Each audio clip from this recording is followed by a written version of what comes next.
Hay algunas compañeras y compañeros que no estuvisteis en la primera sesión. Explico en líneas muy generales de qué va la cosa, ¿no? Y la cosa va de un curso, entre comillas, no tan pretencioso.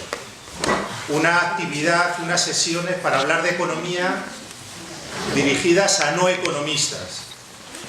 Ni a economistas, ni a profesionales de la economía, ni a estudiantes de economía, ni a líderes que se lo saben todo, ¿no? Somos gente normal hablando de economía crítica. Esta es la idea. Y el objetivo es tener 7 sesiones.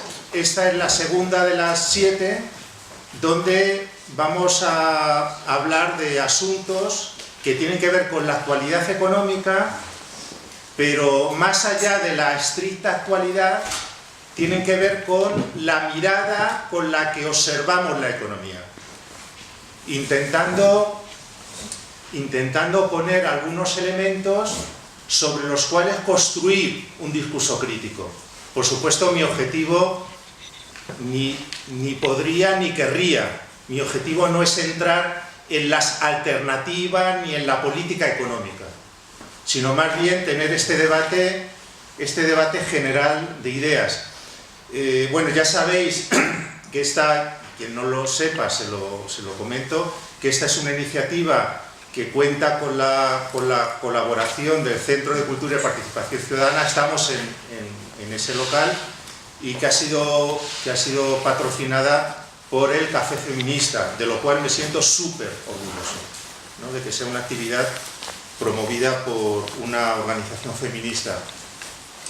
Bueno, la primera sesión estuvo más o menos dedicada a cuestiones generales, ¿no? De un enfoque de economía crítica, cuáles son las herramientas o las piezas básicas sobre las cuales debe descansar. Bueno, antes de empezar también agradecer a Juan y a su equipo, ¿no? que había la posibilidad de grabar las sesiones, y como había algunos compañeros y compañeras que pensaban que igual era útil para difundirlo, pues aquí estamos, ¿no? Intentando grabar esta y quizá intentando también las siguientes.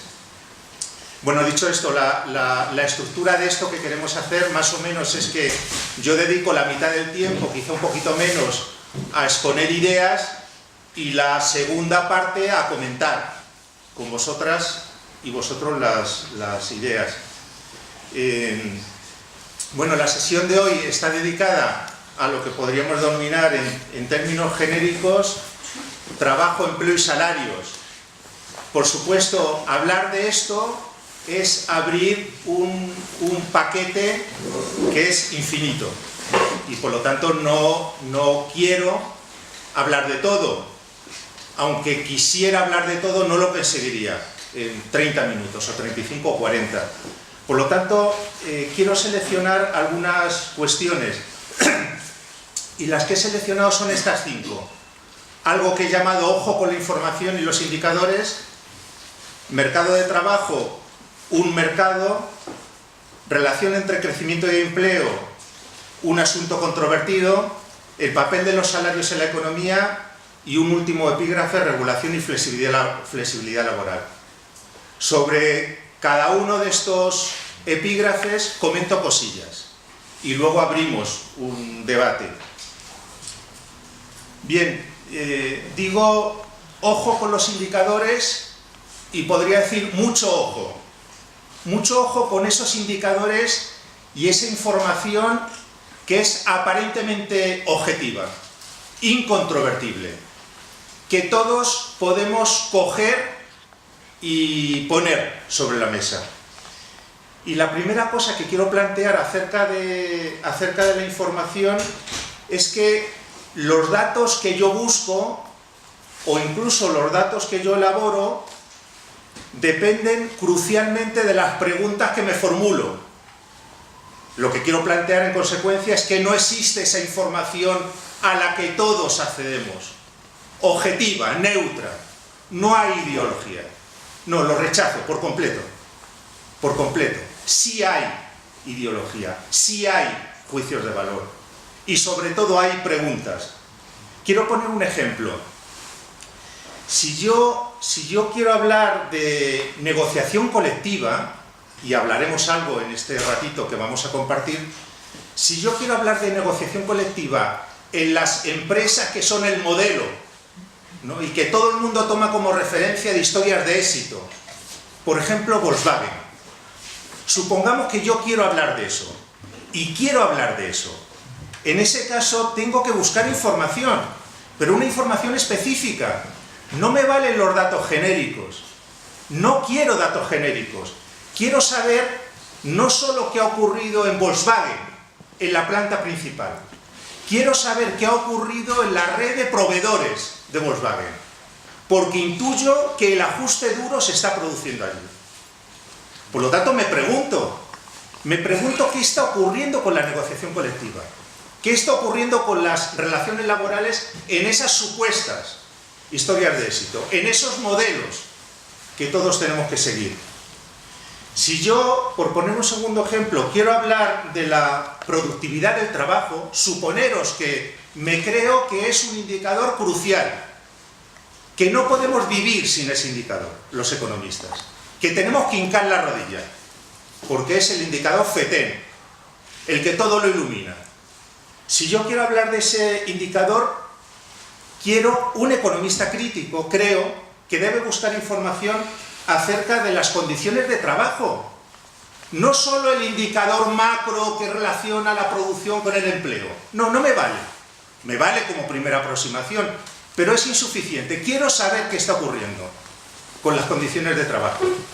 Quiero saber y quiero buscar, y a lo mejor no hay información estadística al respecto, quiero saber acerca de qué está ocurriendo con la intensificación de los ritmos de trabajo.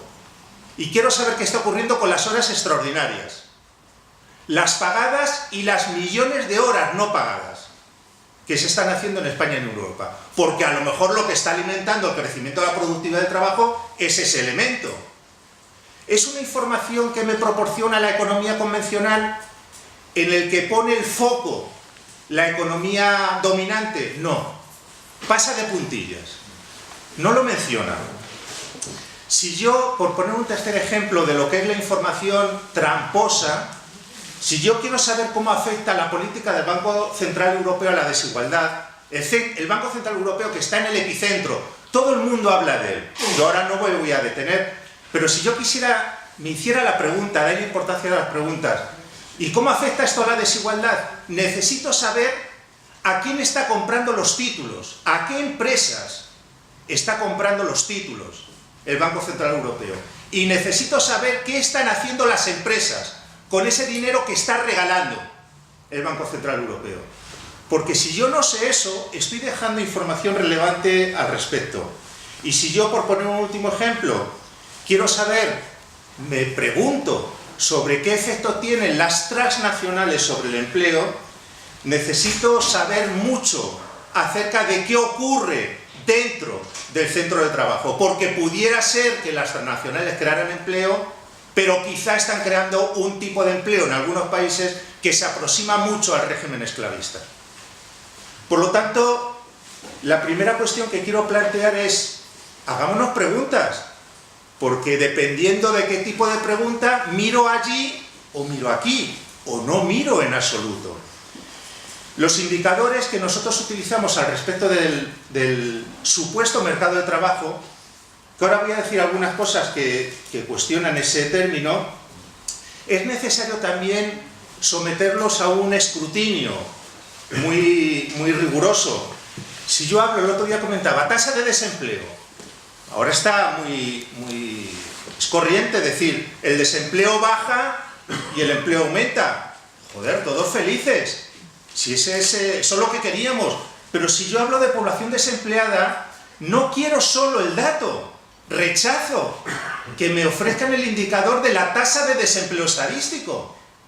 Quiero saber cuántos desempleados ya no buscan trabajo. Y quiero saber también cuántos empleados con contratos a tiempo parcial y con contratos precarios, con contratos temporales, quisieran tener contratos de larga duración. Y quiero saber cuántas personas han emigrado como consecuencia de que en este país o en cualquier otro país no han encontrado oportunidades ocupacionales. Y quiero saber cuántas personas, sobre todo mujeres, están dedicando su tiempo a los cuidados y quisieran tener un empleo. Si yo no sé nada de eso, si ni siquiera me preocupa, si no busco información estadística, estoy en un juego tramposo. ¿Soy un gran economista? Soy una persona que hace juegos malabares con los números. Por lo tanto, los indicadores que se presentan como súper evidentes, yo lo que planteo es que es necesario cuestionarlos. Ya antes hablaba del indicador de productividad, pero el indicador de productividad es necesario saber cuáles son. Si yo quisiera medir la productividad, que yo digo que es imposible con el sistema de cuentas nacionales que tenemos, no tenemos ni idea de la productividad. Pero si yo me quisiera acercar a ese indicador, tengo que saber cuál es el coste real de los procesos productivos. Tengo que saber cuál es el coste del efecto devastador sobre la naturaleza del crecimiento económico. Y quiero saber también cuál es el volumen de horas extraordinarias. Y quiero saber también cómo se está intensificando la explotación. Porque el indicador de productividad es el compendio de todo eso. Por lo tanto, cierro ese primer punto de los 5 que quiero tratar sobre la información y los indicadores diciendo, ojo, cuidado, prestemos atención, no nos traguemos todo lo que nos dicen los economistas, no nos traguemos todo lo que plantean cada día los medios de comunicación como evidente. La segunda cuestión que quiero plantear sobre el mercado de trabajo. Y me pregunto, ¿es un mercado? Hay centenares de universidades en todo el mundo que tienen asignaturas que denominan mercado de trabajo. Yo mismo he dado una, que se llamaba Mercado de Trabajo, Crecimiento y Competitividad, en el máster de mi departamento. Y yo lo que planteo es que para el relato dominante sí es un mercado, ¿no? El trabajo forma parte de una... No es lo mismo, pero es muy parecido, o es un mercado o se debería comportar como un mercado. Ambas cosas. Porque se dice que solo desde esos parámetros el mercado de trabajo puede ser eficiente. Un mercado que se encuentren la oferta y la demanda, que se encuentren los que ofrecen empleos y los que quieren empleos, de manera competitiva, sin trabas. Ahora diré que para el relato convencional, sin trabas es sin sindicatos, sin regulación, que se encuentren. Estoy planteando lo que la lógica convencional es el mercado de trabajo. Oferta, demanda. Los que quieren trabajar y los que ofrecen un puesto de trabajo. Y en ese encuentro de oferta y la demanda saldrá un precio, el salario.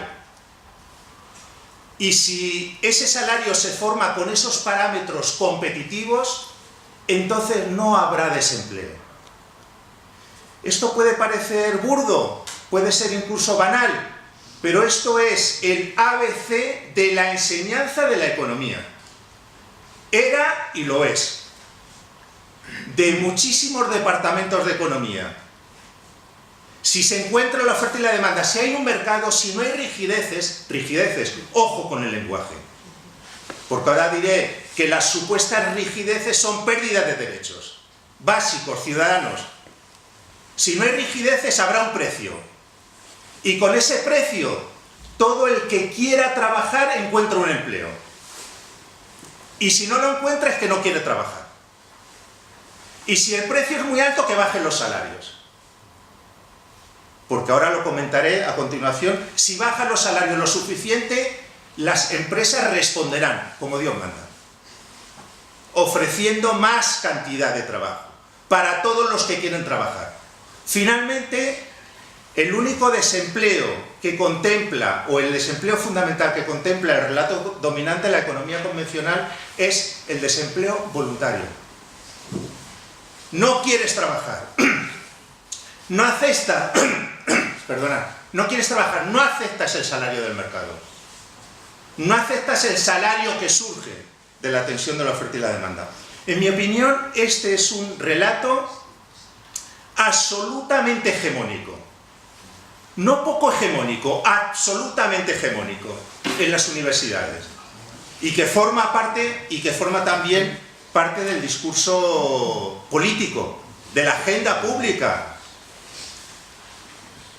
Y se rechaza, además de que este relato nosotros, desde la economía crítica, debemos cuestionarlo desde sus principios, porque, y quiero plantearlo como una idea básica para mí, para la economía crítica, nosotros no podemos defender, no podemos aceptar que el mercado de trabajo es un mercado, como otro cualquiera, como el de patatas, como el del dinero, como el de maquinaria. No podemos aceptarlo. Y no podemos aceptarlo porque en ese supuesto mercado de trabajo no solo se intercambia información y se forman precios, como en otros mercados. Es que no ocurre solo eso. Ocurre que se fijan las condiciones de vida de la población, de los trabajadores. Solo por esa razón nosotros no podemos aceptar, no podemos tragarnos la idea de que eso es un mercado más, ni siquiera que es un mercado especial. Es un espacio donde la injerencia entre comillas, injerencia para el relato dominante, necesidad para la economía crítica, donde la intervención de las instituciones es imprescindible. Por lo tanto, la referencia a que es un mercado no puede ser aceptada. Pero además un mercado de ensoñación, donde se encuentran oferentes y demandantes, donde ninguno tiene capacidad para influir en el precio. Estamos hablando de un mercado que no existe en el planeta Tierra. No existe en el planeta Tierra ese tipo de mercados. Porque los mercados que existen en este planeta son mercados oligopólicos. Son mercados donde los actores, o algunos actores, tienen poder para fijar precios. Y tienen poder para condicionar las negociaciones. Esto es el segundo punto sobre el cual quería poner énfasis. Hay que poner en esto, en mi opinión, una enmienda a la totalidad, a la idea de mercado de trabajo. Bien, la tercera cuestión que quiero plantear es la relación entre crecimiento y decir, en la sesión anterior y en esta, que hay una línea divisoria clara, o que debe haber una línea divisoria clara entre la economía convencional y la economía crítica, que no podemos mezclarnos, que somos capaces de construir un relato alternativo.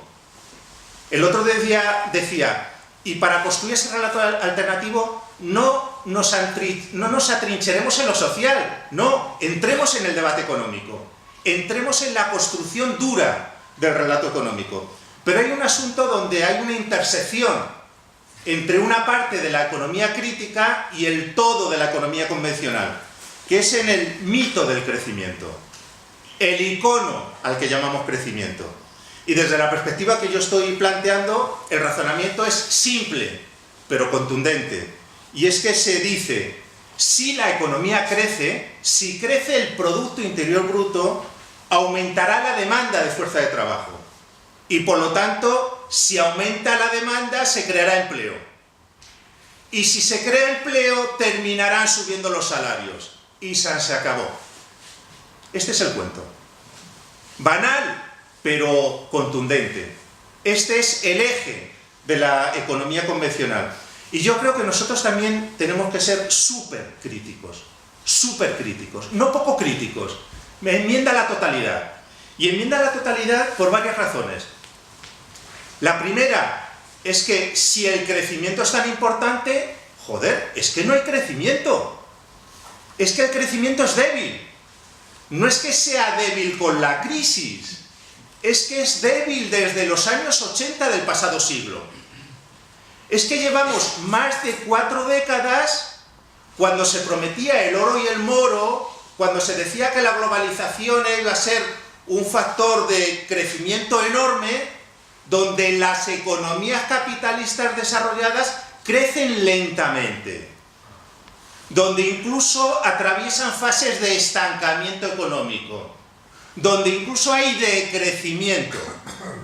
No hablo de lo que ha sucedido en la economía mundial desde 2007. No hablo de eso. Hablo de lo que ocurre en el mundo capitalista desde los años 80, que es precisamente cuando triunfan de manera contundente las ideas neoliberales, las ideas y las fuerzas económicas que se han nutrido del neoliberalismo, porque no solamente había ideas, había intereses y había actores.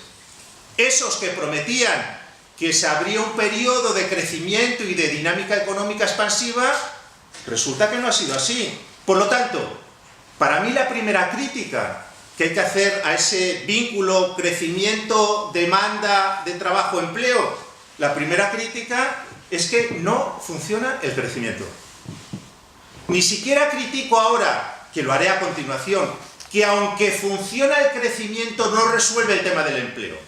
No, pero es que no doy ese segundo paso. Ahora lo daré, pero hay que criticar desde ahí. No funciona el crecimiento.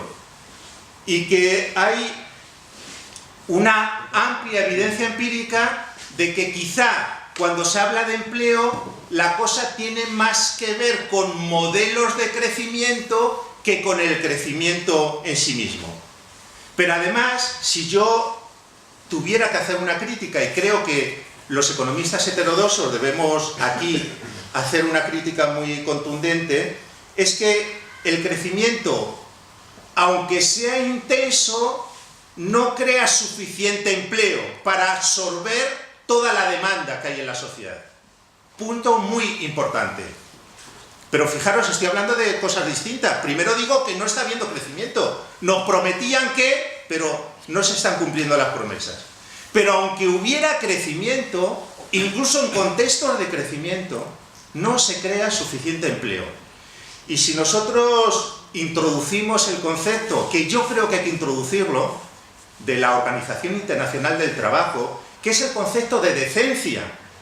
Cuando ellos hablan, han acuñado un término que yo lo reivindico, sobre todo porque vivimos en un mundo cada vez más indecente. La reivindicación del empleo decente. Si nosotros hablamos no solo de creación de empleo, joder, España está creando empleo, sino de empleo digno, decente, empleo con derechos, entonces simplemente el crecimiento no resuelve el tema. Pero además, para terminar esta crítica, hay que decir que el crecimiento, si yo estoy diciendo, a ver, relación entre crecimiento y empleo, hay que decir también, en mi opinión, de manera muy contundente, que hay un crecimiento económico que destruye puestos de trabajo. No crea empleo, sino que los destruye. Por ejemplo, el crecimiento que se lleva por delante en los ecosistemas. Ese crecimiento destruye empleo.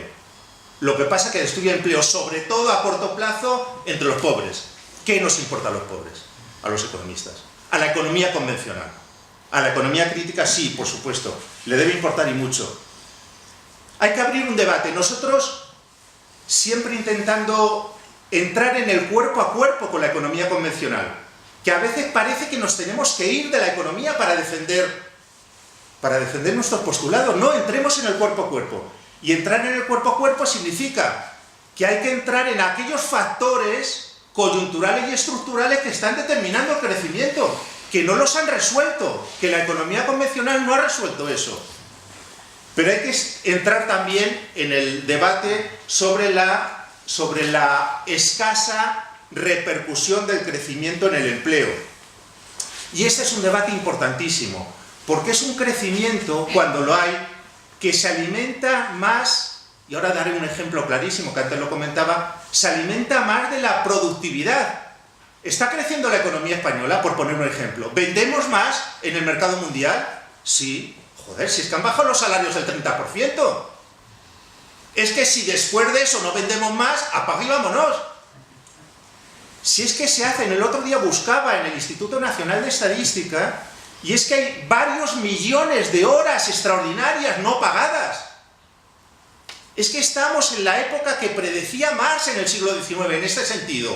sobreexplotación de la fuerza de trabajo. Claro, eso no crea empleo. Por no hablar, que ahora no quiero tocarlo, si se alarga la edad de jubilación, si la gente trabaja hasta los 67 años y más adelante hasta los 70 y más adelante hasta los 80, joder, ¿dónde está el espacio para que se creen puestos ocupacionales? Por lo tanto, este es un debate también el papel, que ahora lo diré, de la negociación colectiva, la presión sistemática sobre los salarios, etc. Por lo tanto, yo digo que el debate sobre el vínculo crecimiento-empleo, la ausencia de vínculo, es muy importante. Mirad, si los economistas críticos llegamos a esta conclusión, es decir, si el capitalismo no crea suficiente empleo, si el capitalismo crea empleo indecente, si el capitalismo es compatible con el desempleo estructural, en mi opinión hay dos cuestiones en las que desde la izquierda es obligado entrar, que es el papel del Estado en la economía y el debate de la renta básica ciudadana. Esos dos asuntos tienen que entrar. ¿Nos da miedo? Bueno, ¿van a llover chuzos de punta? Es posible, pero hay que entrar. Si nosotros somos consecuentes con las restricciones sistémicas a la creación de empleo, tenemos que abrir las puertas a debates de tipo estratégico. Y dos debates fundamentales es si el mercado, si el capitalismo, si la oferta y la demanda no resuelve, pues tendremos que entrar en el debate de lo público, sin miedo, porque ahí nos han robado la merienda, porque nos han vendido la moto de que es lo público lo ineficiente, de lo que lo público tiene que retirarse. No, si el mercado no resuelve, tendremos que entrar en el debate estratégico, solidario, equitativo de lo público. Y tenemos que entrar obligatoriamente, aunque es un debate con muchas aristas, es un debate difícil, correcto, pero tendremos que entrar en el debate sobre la renta básica ciudadana. Los pros, los contras, cómo se financia, qué efectos tiene, si crea o no crea estímulos. De todo eso hay que hablar. Abramos el paquete. No tengamos miedo. Seamos consecuentes con el balance insuficiente, con el balance negativo del capitalismo en términos de crecimiento, en términos de empleo. Bueno, no se ve como con las luces, pero bueno, sigo a mi rollo. El otro asunto que quiero plantear, el papel de los salarios en la economía. Vamos a ver, los salarios en el relato, digamos, dominante, bueno, hablo del relato dominante y es evidente que hay muchos matices, ¿no? En el relato dominante están los economistas más ortodoxos, pero en el relato dominante también está el celebrado Paul Krugman y Joseph Stiglitz, esto ¿no? que se nos cae la baba cuando leemos sus artículos en el New York Times o en El País, que parece que son el colmo de la sabiduría. Hay muchos matices, pero para el relato convencional los salarios son muy importantes y para nosotros también. Pero ¿cuál es la diferencia? Para el relato convencional los salarios son un factor de coste, son un coste para las empresas. Son un coste que determina los beneficios, punto 1, y punto 2, que determina la competitividad. Claro, si aceptamos que el objetivo de una economía es hacer máximo los beneficios y aceptamos que el objetivo de la política económica es reforzar la competitividad, bajemos los salarios. Si se acepta que los salarios son un factor de coste, son el principal factor de coste. Yo creo que nosotros, desde una visión crítica, debemos cuestionar este planteamiento, no para decir que los salarios no desempeñan un papel, sino para poner el foco en otros planteamientos. Y yo creo que hay que decir varias cosas. La primera, ¿son un coste? Sí, pero no el más importante. Este es un punto importantísimo. Si nosotros vamos a las estadísticas, representan, depende de empresas y depende de sectores, es que los salarios representan entre el 20 y el 30% de los costes totales de las empresas. Joder, ¿por qué se pone el foco en los salarios? Si resulta que los costes no salariales son dominantes, los costes energéticos, los costes financieros, los costes de materiales, bla, bla, bla. Los costes no salariales. Si es que es un error de diagnóstico enorme, salvo que lo que se quiera sea destruir la negociación colectiva y destruir a los sindicatos. Que por supuesto eso no se dice de manera explícita. Salvo que se quiera eso, entonces leña al mono. Hay que acabar con las posiciones de fuerza de los sindicatos. Hay que deslegitimar a las organizaciones sindicales. Pero desde el punto de vista de la lógica económica, se está insistiendo, se está poniendo énfasis en un factor que, siendo importante, no es decisivo. Es lo que quiero plantear. Sí, claro, nadie va a ignorar que el 20 o el 30% de los costes son salariales. Aunque habría que añadir a continuación que no es lo mismo el salario de un trabajador poco cualificado que está en el cinturón periférico, que cobra 500 euros, al salario, que también es salario, del jefe de la corporación que cobra una millonada. Las dos cosas en la estadística agregada de coste laboral, todo está metido en el mismo saco. Y todo está metido en el mismo saco porque la estadística convencional, el objetivo es el totum revolutum. Confusión a tope. Pero nosotros, si tuviéramos estadísticas como Dios manda, tendríamos que diferenciar claramente los salarios según categorías. Quiero saber cuáles son los salarios de los directivos y de los altos ejecutivos. Y cuál es el dinero que se lleva como consecuencia de las stock options. Y cuál es el dinero que se lleva como consecuencia de las pensiones. Quiero saber esa información. Porque si se quisiera actuar sobre los salarios, hay que actuar sobre esos. No básicamente sobre los más bajos. Pero en cualquier caso, se actúe donde se actúe, es que los costes laborales son una pequeña parte, que es la idea que os quiero trasladar. Sí son importantes, pero no son decisivos. Actuemos sobre los costes financieros, actuemos sobre otros costes organizativos. Pero además, la economía crítica, sin que yo, digamos, milite en el keynesianismo, la economía crítica tiene que defender que los salarios son un importantísimo factor de demanda, que los salarios son el principal factor de crecimiento de la demanda agregada de la economía, porque la mayor parte de los salarios no se ahorran, sino que se consumen. Y por lo tanto es una política de ciegos, es una política errónea, además de ideológica, es una política errónea. Centrar las políticas de ajuste en los salarios es el efecto de bucle. Por eso yo sostengo que Bruselas ha cometido un error enorme, y el PP no digamos, porque en un contexto donde había poca demanda, si no querías arroz Catalina, toma 8 tazas. Reduce los salarios y mete a las economías en un bucle recesivo. Este es el legado que nos deja el PP. Y este es el legado, ojo, no solo el PP, este es el legado que deja Bruselas. La Europa que se está construyendo realmente. Por lo tanto, yo creo que nosotros tenemos que defender desde la economía crítica que los salarios son un factor de demanda. Pero hay un tercer elemento que quiero poner también sobre la mesa. Cuando se dice, no, muchas veces, 1000 veces, millones de veces, hay que defender los salarios factor de demanda porque la economía convencional, más conservadora y más reaccionaria, dice que los salarios son un factor de coste. La economía convencional, para que me entendáis, tiene una perspectiva de oferta y los críticos de demanda. Y yo digo, no nos traguemos tampoco eso, no nos lo traguemos, defendamos otro tipo de política de oferta, que no pasa por bajar salarios, pasa por aumentar salarios, no bajarlos, porque los salarios son un factor de modernización productiva.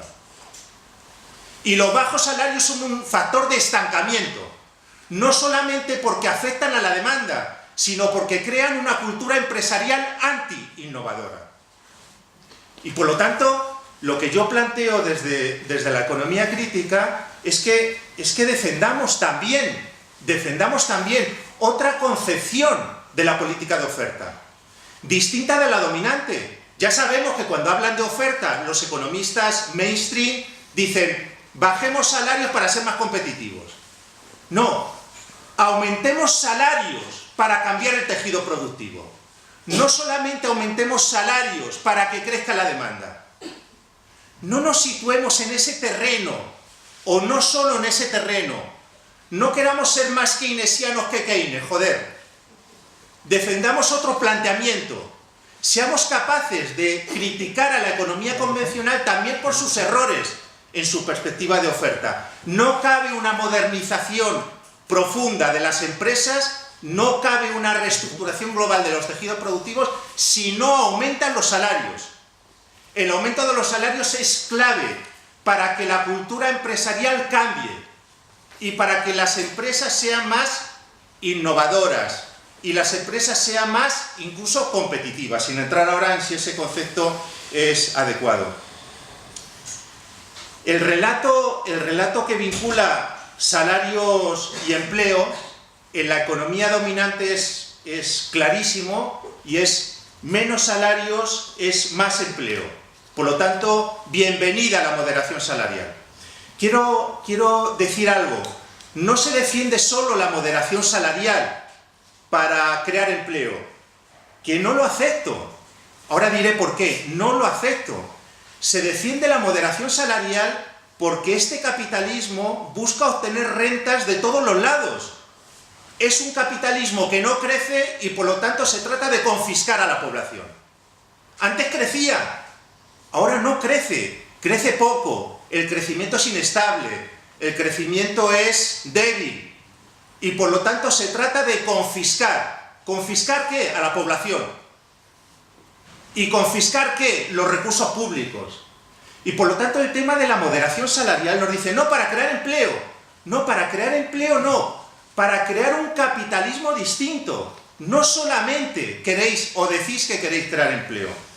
Pero además lo que antes he planteado y ahora quiero señalar de nuevo es que no hay una relación, mucho menos de causalidad, entre, no se ve, enviaré las transparencias si queréis, pero hay un montón de estudios hechos desde la economía crítica donde no hay correlación y mucho menos causalidad entre bajar salarios y crear empleo. No existe eso. Las estadísticas apuntan en una dirección completamente distinta. Y ya el último punto que quiero plantear, el de la regulación laboral. Bien, el relato dominante no habla de regulación, habla de rigidez, ¿no? Y comentaba el otro día, y vuelvo a comentar ahora, y lo diré otras veces en las sesiones que quedan, el lenguaje es una camisa de fuerza. Rompamos la camisa de fuerza, ¿no? No es rigidez, porque cuando se habla de rigidez se habla de derechos laborales. Pero para el lenguaje dominante es necesario eliminar rigideces y, ojo, solo encuentra rigideces en el mercado laboral. Joder, podía buscar rigideces en otro lado, solo en el mercado laboral, que también existen en otro lado. Pero el mensaje es que si el mercado laboral es flexible, entonces se suprimen las interferencias, lo que ellos llaman interferencias. ¿Qué son interferencias? Para que los salarios puedan bajar y de esa manera se cree empleo. Es interferencia la negociación colectiva, es interferencia la presencia de los sindicatos, es interferencia el salario mínimo, es interferencia la prestación por desempleo. Eso es interferencia. Y claro, se plantea, si se actuase en esa dirección, es decir, si la negociación colectiva en lugar de ser fuerte y centralizada se hace en las plantas y en las empresas, entonces los salarios se acomodan a la estructura de costes de las empresas. No, en realidad no se acomodan. En realidad se suprime la negociación colectiva. No se acomoda, se elimina. Porque en ese ámbito de planta y de empresa no hay negociación colectiva. porque las relaciones de poder están tan desniveladas que los trabajadores carecen de herramientas de presión. Pero claro, se dice, en ese ámbito habrá más adecuación de los salarios a los costes y se creará empleo. Y hay un lenguaje que es muy peligroso, porque se afirma, si bajan los salarios de los insiders, de los privilegiados, de los que están sindicados, quienes ganarán serán los outsiders, los que están intentando entrar. Es un planteamiento súper peligroso, porque eso enfrenta a unos trabajadores con otros, enfrenta a los que supuestamente gozan de privilegios de la representación sindical con aquellos otros que están queriendo entrar, que tienen bajos niveles de sindicación y por supuesto bajos salarios. Yo creo que esto también merece una reflexión crítica en profundidad. Por un lado, no aceptando el lenguaje, no aceptemos el lenguaje, critiquemos ese lenguaje. No se habla de flexibilidad, se habla de desregulación, que no es lo mismo. ¿Se podrían flexibilizar muchas cosas de la estructura empresarial? Sí, por supuesto, y del mercado inmobiliario también, y del mercado financiero también. ¿Se podría hacer que la economía funcionara más eficientemente con más flexibilidad? Por supuesto.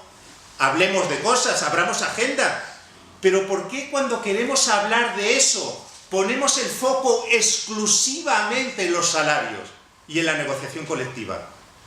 Ojo, los salarios de las élites no se negocian, se fijan en las cúspides empresariales y se fijan haciendo valer una razón, y es el poder, exclusivamente, lisa y llanamente.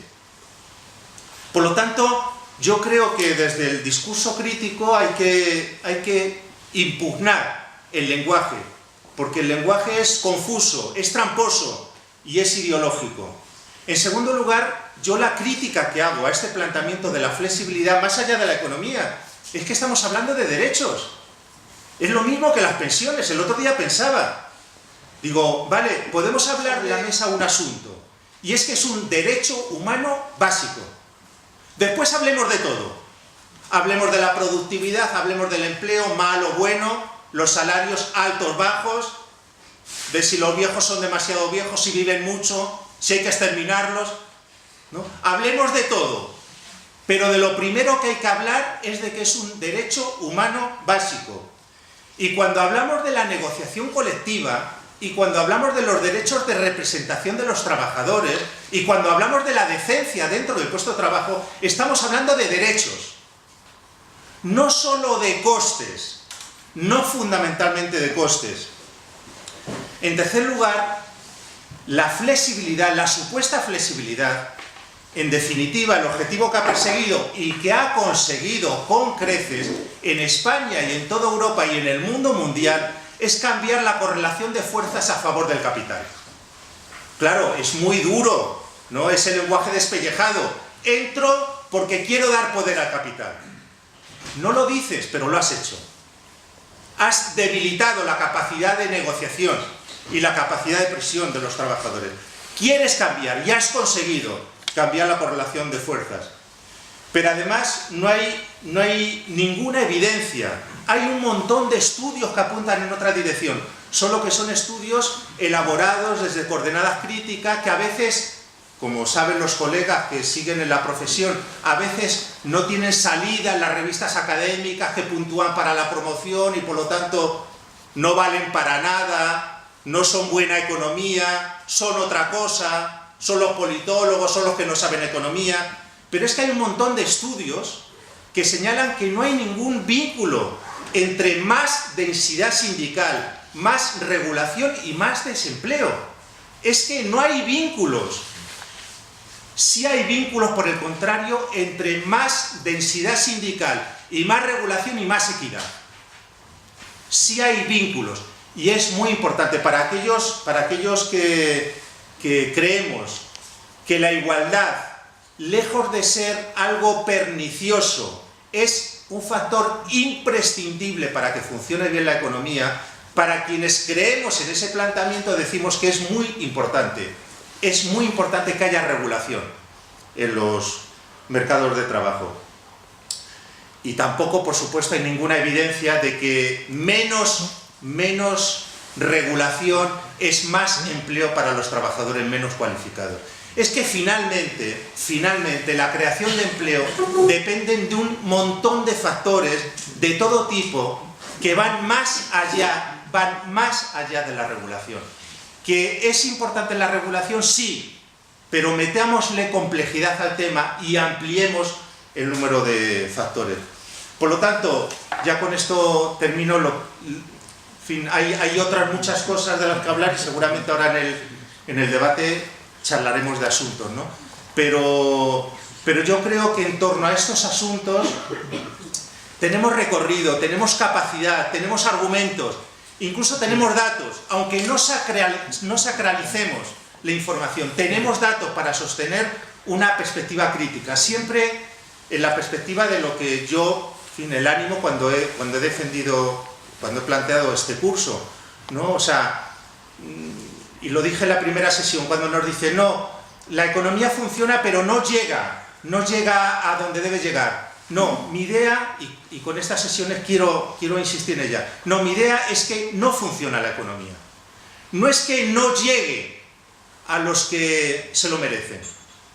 No necesitamos solo tiempo para que los beneficios se expandan. No, el tiempo no lo resuelve. No funciona la economía, no funciona el capitalismo, no funciona Europa. Y esto es lo que nosotros tenemos que discutir y tenemos que convencernos que es posible, a partir de estas ideas, es posible construir un discurso crítico, construir un enfoque crítico. Bueno, pues si queréis dedicamos el resto del tiempo, como sabéis, si hemos empezado a las... Bueno, son las... Yo quería añadir algo que seguramente quizá va en otra sesión, pero que me parece importante, y es el fenómeno de la globalización, ¿no?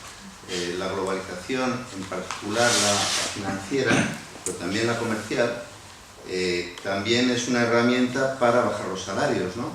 En el sentido de que, bueno, la competencia aumenta mucho, ¿no? Es muy difícil competir con los chinos, ¿no? Porque lo hacen igual de bien y mucho más barato, y por lo tanto se desaparecen muchos mercados de productos, ¿no? Y por otro lado, facilita mucho el fraude fiscal, ¿no? O sea, la globalización financiera lo que hace es facilitar que los ricos no paguen impuestos, cosa que está ocurriendo en España, ¿no? Hay gente que dice que los ricos no pagan impuestos en absoluto, ¿no? Incluso son asesorados por los bancos para no pagarlos, ¿no? Eso es una parte... Una parte del negocio bancario es el asesoramiento fiscal para evadir los impuestos en paraísos fiscales.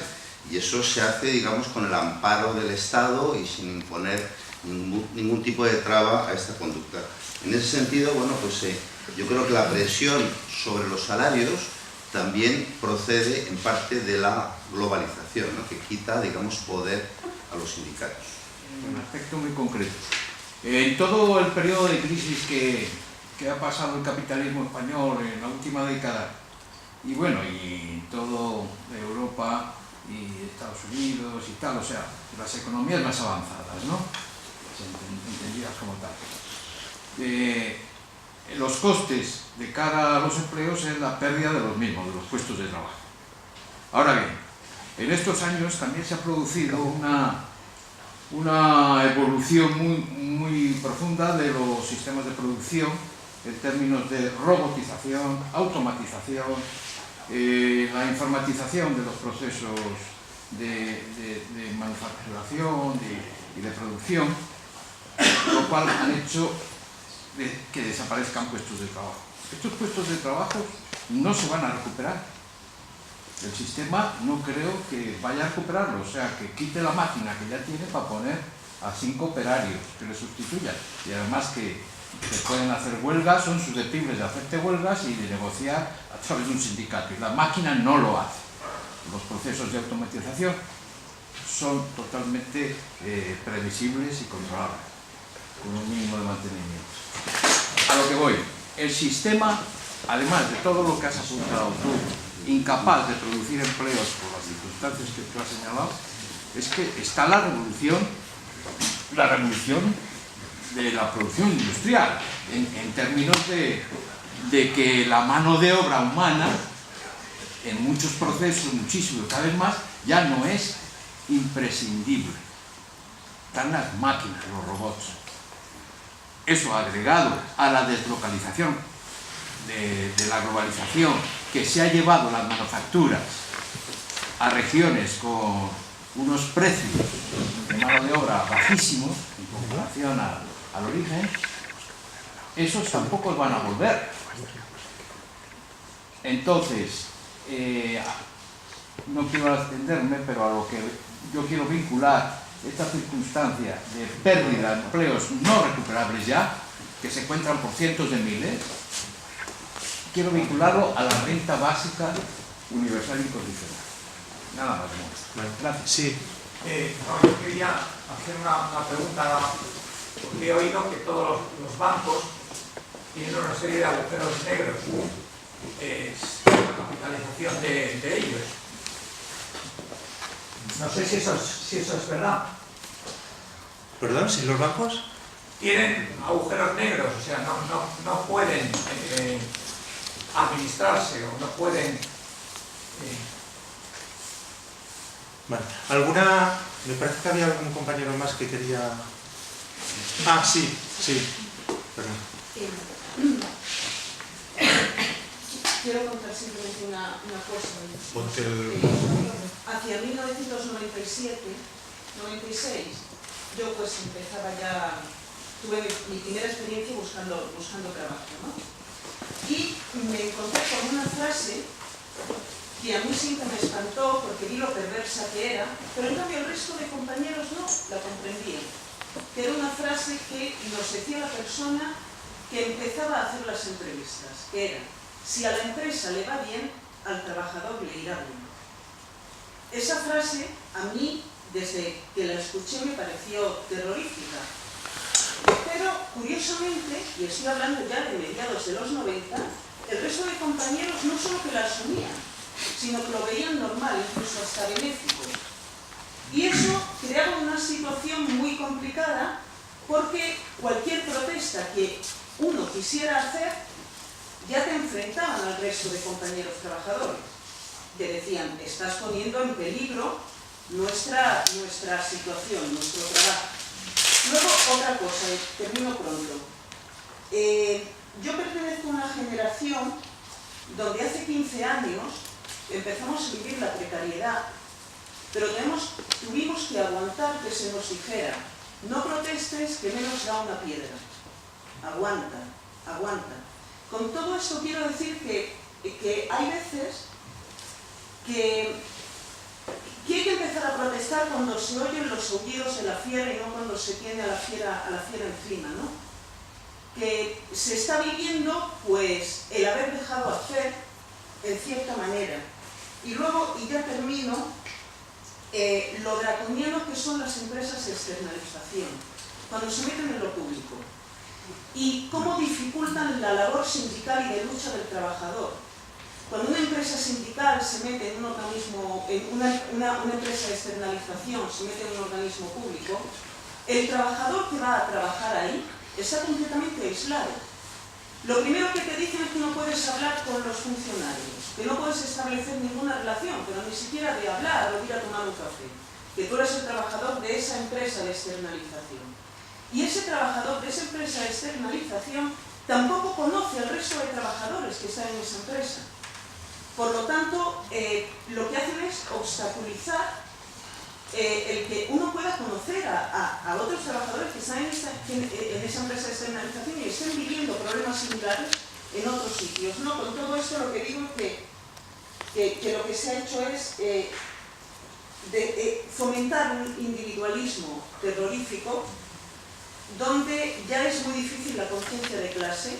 En el 19 el obrero tenía conciencia de clase, ahora es verdaderamente... Hay veces que luchar contra los propios compañeros es muy duro. No sé si me explico. Sí, querías... Perdona, ¿tú querías? Sí. Venga, una intervención y comento yo alguna cosilla y... Sí. Pues una cosa. Perdona. Lo que hablamos... Ay, perdona. No, tranquilo. No, que hable... Bueno, venga, si hay tiempo para todo. A ver, lo que antes, bueno, pues antes hablaba de lenguaje, ¿no? Lo de empleo y trabajo, ¿no? La distinción entre empleo y trabajo en una sociedad. Se confunden, estamos confundiendo continuamente el trabajo, que bueno, no es solamente el que, bueno, a ver, el trabajo que se desarrolla en un empleo remunerado y tal en esta sociedad, sino otros trabajos muy importantes y que serían en una sociedad más igualitaria, pues que se valorara, ¿no? Como hemos estado reivindicando el 8 de marzo, los cuidados y todo eso, ¿no? Que es básico para una sociedad. Sin embargo, eso, como recae en la mujer y es el papel que se toca a la mujer y esto, pues bueno, no es algo que se tenga en cuenta. Entonces, yo eso, ¿no? El trabajo, hay mucho más trabajo que el empleo que hablamos normalmente de eso. Y luego, a raíz de lo que has dicho tú de las externalizaciones, es que no sé cómo hemos llegado a dejar que entre lo público y se ha dejado. Mira, yo soy funcionaria, estoy en la Consejería de Servicios Sociales, pensiones no contributivas. Ahí hemos peleado para que no entrara una empresa en las pensiones no contributivas, porque es que además es que somos pocos, tenemos mucho trabajo, aunque seamos muy bajos, dicen los funcionarios. Yo he tenido siempre la suerte o la no suerte de tener mucho trabajo y bueno, no me importa, y además tal como está la sociedad, pues eso, ¿no? Preocuparse por ella, pero luego... Equivocarse en ese aspecto, que es, has dicho que la economía no funciona. Yo creo que el gran problema, es que no nos damos cuenta que la economía sí que funciona de puta madre, pero para ellos. Es decir, que realmente, cuando tú has comentado la economía no funciona, la globalización, otro compañero ha comentado la globalización, los problemas de la globalización. No, señores, no son ni los problemas de la globalización, ni es el problema de que la economía no funciona, ni siquiera es que la Unión Europea no esté, o el Banco Central Europeo no esté aplicando las políticas correctas. No, está aplicando las políticas correctas para ellos. Lo que en la fase actual del capitalismo es una fase de acumulación por desposesión, como tú has comentado antes. Y básicamente es así porque efectivamente hemos salido ya de la fase, por así decir, productivista del capitalismo, que es la fase de los famosos 30 gloriosos de después de la Segunda Guerra Mundial, en la cual efectivamente subo salarios, sube demanda, puedo producir más y hay una retroalimentación hasta cierto punto que permite durante un cierto tiempo que funcione la rueda. Cuando deja de funcionar, que es en los años 80, casualmente, empiezan a subir nuevamente toda una serie de modas o de músicas que suenan a viejo porque vienen ya desde el 19 y implementan toda esta política de regulatoria. Entonces, por terminar, ¿qué es la globalización? Para mí la globalización es una cosa clara, es el desmontaje del poder de los Estados-nación como tal. Es decir, es el hecho de que la economía no se regula, no es que no se regule, es que no hay un agente externo a las grandes empresas que les diga, oiga, no, usted paga impuestos aquí porque está efectuando una actividad económica aquí. No, oiga, usted paga impuestos allá porque está efectuando una actividad económica allá. Y más allá de todo eso, la prueba de que la economía funciona de puta madre para ellos y la prueba de que esto no es un error sino un plan, es el hecho de que los bancos como tal ayudan a las grandes fortunas y a las grandes empresas a evadir impuestos, porque ese es su trabajo. Vale. Bueno, comento yo no todo lo que habéis dicho, porque además estoy de acuerdo con buena parte de lo que habéis dicho, con otras cosas quizá tengo opiniones un poquito distintas, pero varias cosas. Va a haber 2 sesiones, una de ellas dedicada al papel de lo público y al papel del Estado, y otra dedicada a la globalización. Lo digo porque se han planteado cosas que intentaré abordar más detalladamente en cada una de las 2 sesiones. Pero sí quiero decir algo.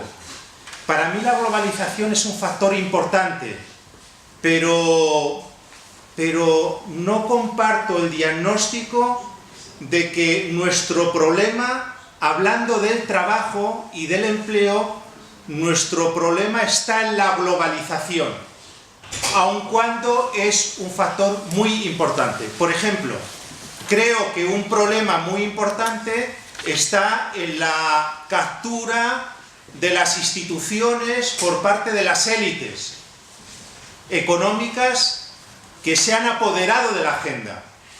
Yo creo que eso tiene consecuencias enormes y ha tenido impactos grandísimos sobre el empleo y los salarios.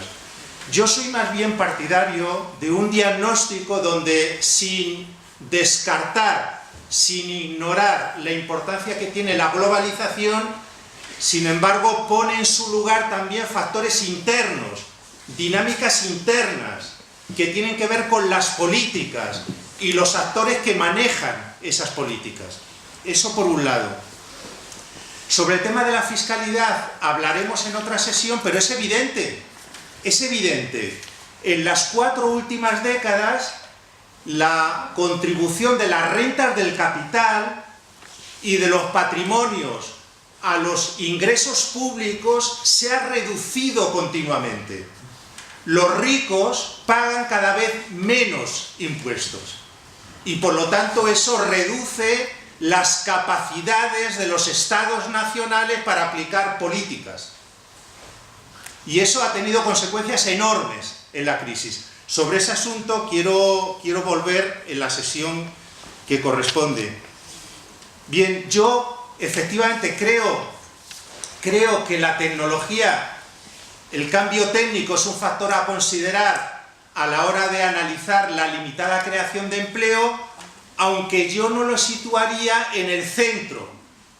Hay discursos que están próximos al relato convencional que le dan una centralidad al cambio técnico que yo no termino de ver, no termino de aceptar, aunque es verdad que la introducción de tecnologías ahorradoras de empleo supone una presión sistemática sobre los trabajadores y también sobre los salarios. Y quiero mencionar una cuestión para la reflexión. Si nosotros vemos qué ha ocurrido con las industrias de medio y alto contenido tecnológico y con una parte de los servicios modernos, en esas actividades que parecía que iban a tomar el relevo, que parecía que tenían un potencial de crecimiento enorme, que parecía que iban a generar empleo de calidad, nada de nada. Nada de nada. En esas industrias de alto contenido tecnológico también se está destruyendo empleo. No solo se destruye empleo en la agricultura, ya lo sabíamos, y en las industrias tradicionales, ya lo sabíamos. Es que las industrias tecnológicas, las industrias modernas, la electrónica, la informática, etc., en esas actividades no se crea empleo neto, también ahí se destruye empleo. Y en los servicios modernos, los servicios que están compitiendo globalmente, en esos servicios se crea cada vez menos empleo, porque son servicios que utilizan cada vez más fuerza de trabajo cualificada y cada vez más capital. Son servicios que se parecen cada vez más a las industrias. Ahí hay un problema, porque siempre se ha considerado el sector servicios como recogedor, como colchón, ¿no? Se decía, bueno, ¿se pierde empleo en la industria? No pasa nada, porque los servicios van a recoger ese empleo y van a crear puestos de trabajo. Sobre ese asunto yo creo que los críticos tenemos que aportar reflexión, porque se están produciendo cambios estructurales de gran calado. En cuanto al tema del trabajo, no puedo estar más de acuerdo, pero además añado algo. Efectivamente, el trabajo va mucho más allá del muy limitado perímetro del empleo. El otro día comentaba que el número de horas realizadas en los cuidados, las estadísticas que intentan recoger ese perímetro ya señalan que se realizan más horas. Es que sin los cuidados, que están asociados a un trabajo invisibilizado y ninguneado y no remunerado, es que sin los cuidados no podría sobrevivir el capitalismo. Es que sin los cuidados colapsaría todo el metabolismo económico y social. Y no es empleo, pero es trabajo. Pero no es que sea trabajo ajeno al sistema, es que es un trabajo que es clave para la supervivencia del sistema. De ahí la enorme importancia de la lucha feminista. De ahí que estamos haciendo historia con la manifestación del otro día y con el perfil y el contenido y el calado que se le ha dado a esa manifestación, y también con las manifestaciones de los pensionistas. Pero quiero dar otra dimensión adicional al tema del trabajo. Es que el trabajo no es solo cuidados, es que el trabajo, en un sentido todavía más amplio, son actividades que tienen que ver con el carácter poliédrico de mi personalidad. Es que trabajo porque quiero ser más cosas que trabajador. Es que quiero dedicarme a la cultura, quiero pasear, quiero ocio, quiero viajar, quiero estar con mis nietos, No, es trabajo, es un tipo de trabajo, estoy desplegando mis capacidades en sentidos muy diversos. Ni es trabajo de cuidado ni es empleo. Yo lo reivindico. Y porque lo reivindico, creo que nosotros tenemos que introducir un tema muy importante, que es el reparto del empleo, ¿no? Hay que introducir eso también en la agenda sin miedo. Ya sé que es otro tema que levanta aristas. El tema de la renta básica universal, el tema del reparto del trabajo, levanta ampollas, es complejo, pero hay que introducirlo. Si se acepta el diagnóstico de que hay un elemento sistémico que impide la creación de suficiente empleo decente, y que reivindicamos el trabajo de cuidados, y que reivindicamos el trabajo como parte consustancial a mi personalidad compleja y poliédrica, hay que meter complejidad a la agenda. No se trata solo de crear empleo. Por supuesto también, pero no se trata solo de eso. No sé si he entendido al compañero, es un tema que tampoco vamos a tratar aquí. Las empresas tienen agujeros negros, los bancos tienen agujeros negros y los bancos son agujeros negros. Los bancos son agujeros negros, porque una buena parte del negocio de los bancos ha consistido en moverse en mercados opacos. Los bancos, más que bancos, han sido comisionistas. Comisionistas en los mercados de valores. Los bancos son agujeros negros y han comercializado productos de altísimo riesgo.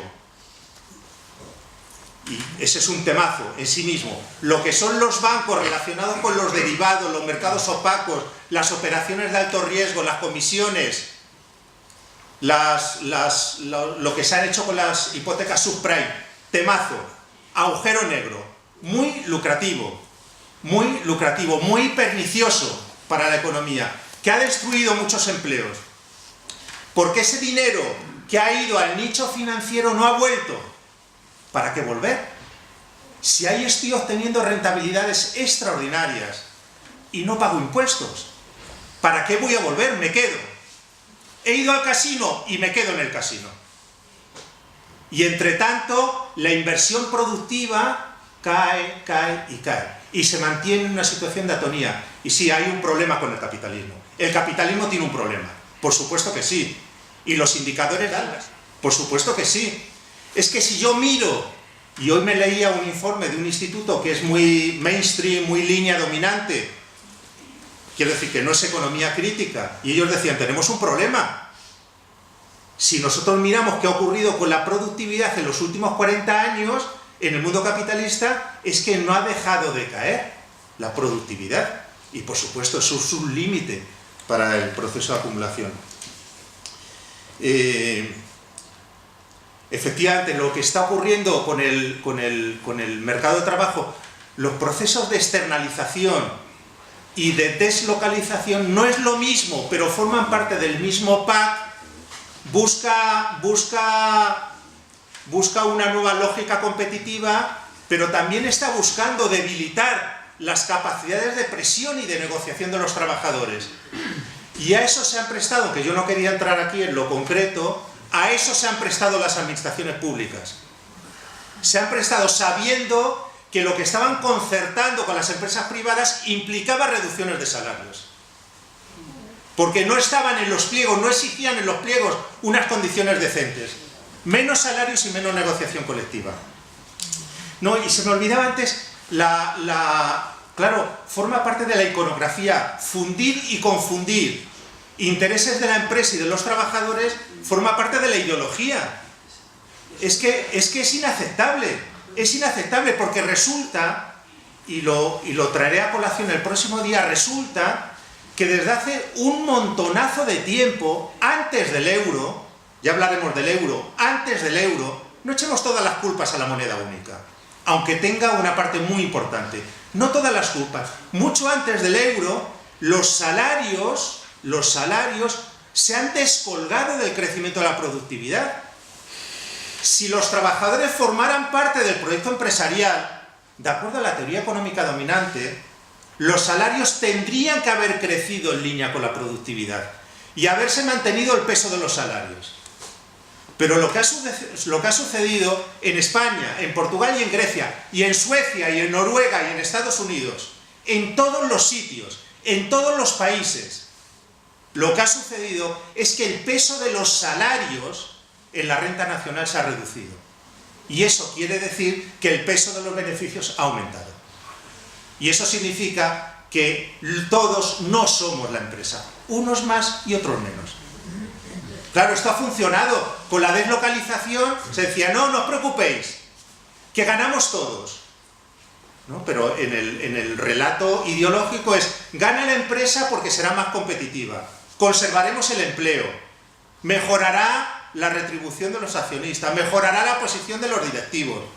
Y además los que estáis trabajando seréis despedidos, pero darnos las gracias, porque no tenéis futuro. Buscar un nuevo empleo, ir al mercado, y encontrarán un nuevo empleo, y por lo tanto la economía será más eficiente, y por lo tanto, bla, bla, bla. Pero nosotros, los que queremos hacer economía crítica, no nos podemos conformar con un relato superficial alternativo, ¿no? Hay que buscar información de calidad, y hay que ver que las deslocalizaciones a veces ni siquiera han servido para fortalecer a las empresas. Y hay que saber que los que han perdido el empleo no han encontrado uno nuevo, o han encontrado uno de calidad muy inferior, o han encontrado otro donde los salarios eran más bajos, y que los que han conservado el empleo lo han conservado también bajando los salarios. Hay que buscar información porque nosotros nos la jugamos, la solvencia de la economía crítica, nos la jugamos en encontrar relatos económicos, no en situarnos fuera de la economía para decir, no, queremos equidad, no, queremos otra economía, porque esta economía no funciona. Este es mi planteamiento, este es mi convencimiento, esta economía no funciona. Ya sé que funciona para las élites, pero incluso es que la crisis económica refleja que las decisiones que han tomado las élites han llevado a una crisis de proporciones gigantescas, inauditas. Jamás el capitalismo se ha visto en una crisis de este calado. Claro, se puede decir, y estos en este escenario están aprovechando la crisis para ajustar cuentas, por supuesto, a lo Naomi Klein, ¿no? Que dice, la tormenta perfecta, la crisis, la tormenta perfecta. Estamos en crisis, ahora os vais a enterar de lo que es bueno. Y nos hemos enterado, porque hasta ahora hay que decir que han ganado. Hasta ahora han ganado. Han cambiado el marco de relaciones laborales, han aumentado extraordinariamente los beneficios, los bancos se han llevado muchísimo dinero gratis, el Banco Central Europeo está aplicando una política que beneficia a la industria financiera, han ganado. Ahora, lo que se trata no solamente es de crear espacios sociales de resistencia, de lo que se trata es de construir discursos alternativos para entender que hay otra manera de enfocar la economía. Abrimos, si queréis, quedaría un... En ese sentido yo creo que el debate ordinario es totalmente exitoso, pues lo que a mí me ha sorprendido mucho es que aun cuando para nosotros y nosotras sea relativamente fácil, no es que sea fácil, pero es relativamente fácil generar un discurso alternativo a los planteamientos que son absolutamente ideológicos de la microeconomía. Entonces la microeconomía, tanto dentro del ámbito del mercado laboral como del ámbito del mercado de los bienes y servicios, como evidentemente dentro del ámbito de la producción, está totalmente ideologizado porque parte de unos postulados a partir de los cuales el máximo nivel de bienestar o de excedente se consigue cuando el Estado no interviene. Y en consecuencia, a partir de ahí, cualquier intervención de cualquier agente externo, no solo el Estado, es una injerencia. O sea, genera ineficiencia. Eso es, evidentemente, es totalmente ideológico. No obstante, eso es algo totalmente asumido. Y me refiero, cuando digo que es asumido, no es que sea asumido a nivel en un plano social de la derecha, etcétera. No, es totalmente asumido para el estudiante o el estudiante que entra en una academia, vamos a decir así, de ciencias sociales. Entonces, nosotros invertimos bastante tiempo, ya no solo en criticar lo que explicamos, lo que estamos exponiendo, sino en discutir con alumnos que critican lo que tú estás diciendo, ¿no? Critica la propia crítica. Porque claro, es el pensamiento dominante. Y eso es lo absolutamente sorprendente. Yo creo que hay un cambio de paradigma y hay una transformación bastante clara. Es decir, esto es un éxito. Tiene que ver con lo que ha comentado José Luis de ¿qué hacemos? ¿No? ¿Qué narices hacemos? Bueno, pues cada uno, ¿no? Lo del colibrí, pues oye, yo pongo aquí mi piquito, pues echo mi gotita de agua en el incendio y veré lo que puedo hacer. Yo poco puedo hacer más, pues sí, pero es bastante complicado. O sea, es absolutamente exitoso. Y más allá, ya como un apunte algo teórico para no extenderme en relación a lo que has comentado, Fernando, de intentar evidentemente modernizar el modelo productivo a partir de un contexto de salarios más altos, pero siempre sin olvidar las inversiones en servicios públicos básicos. Pues eso es fundamental, porque si no caeríamos en el mercado estadounidense, con salarios altos, sin entrar en cuestión de concentración de la renta y de potencial precariedad, etcétera. Pero claro, una economía que está fundamentada en salarios altos y productividades altas puede también olvidar la parte pública. En consecuencia, pienso que se debería trabajar en ambos aspectos. O sea, no olvidar, evidentemente, trabajar dentro del mercado laboral a partir de la potenciación de los salarios, pero evidentemente si eso deviene en incrementos también por la parte fiscal, que eso no se convierta en una política de equilibrio presupuestario, sino que evidentemente también potencie el gasto público. Dentro, sí. La última intervención del compañero y luego comento yo alguna cosilla y ya cerramos. El problema es cómo construimos ese relato, ese discurso dentro de lo poliédrico que para nosotros significa el concepto trabajo.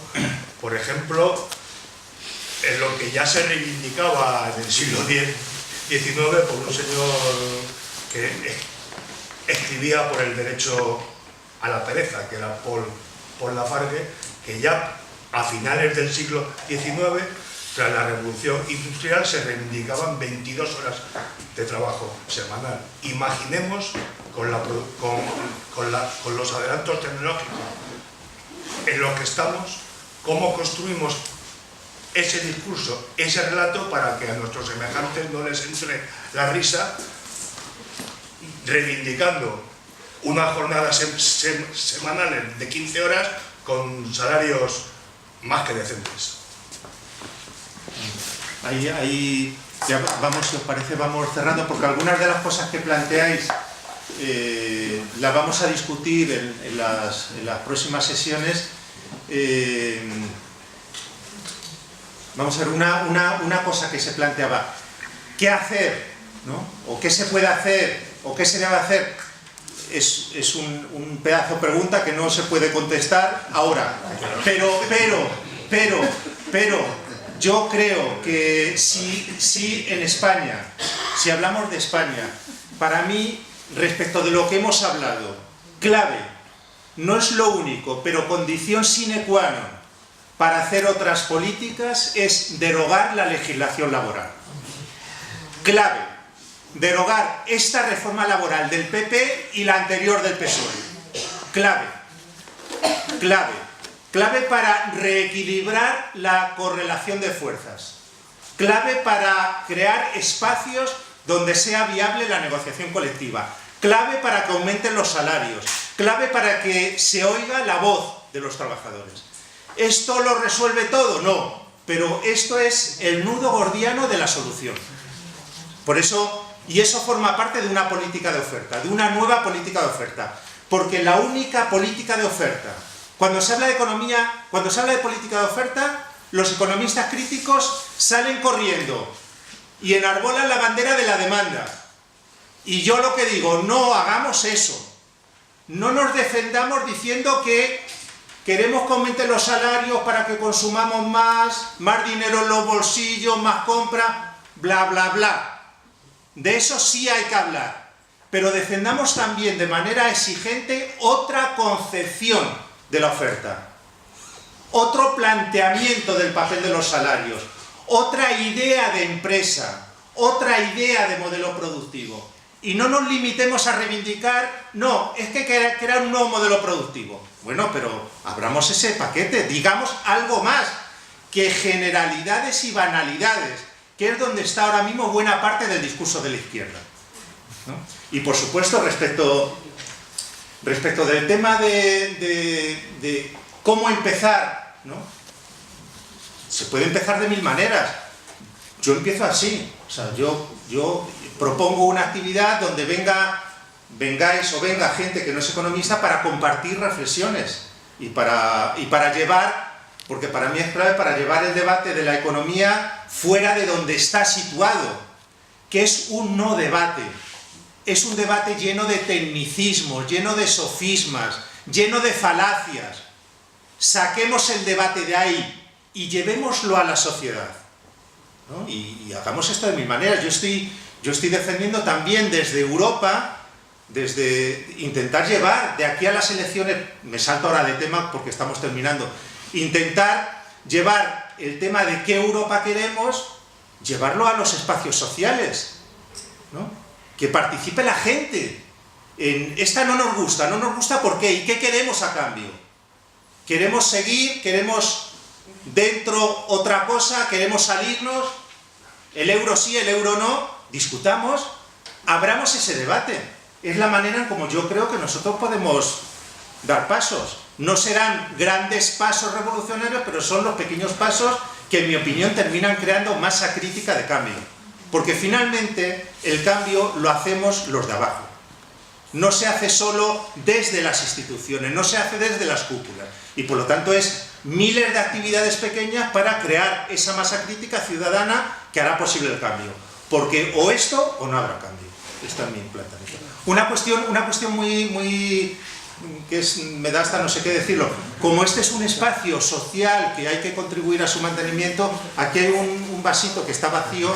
Si sois tan amables... Ah, que ya lo ha pasado el compañero. No contribuyéis dos veces. Bueno, nos vemos si queréis en la próxima sesión. Dentro de 15 días.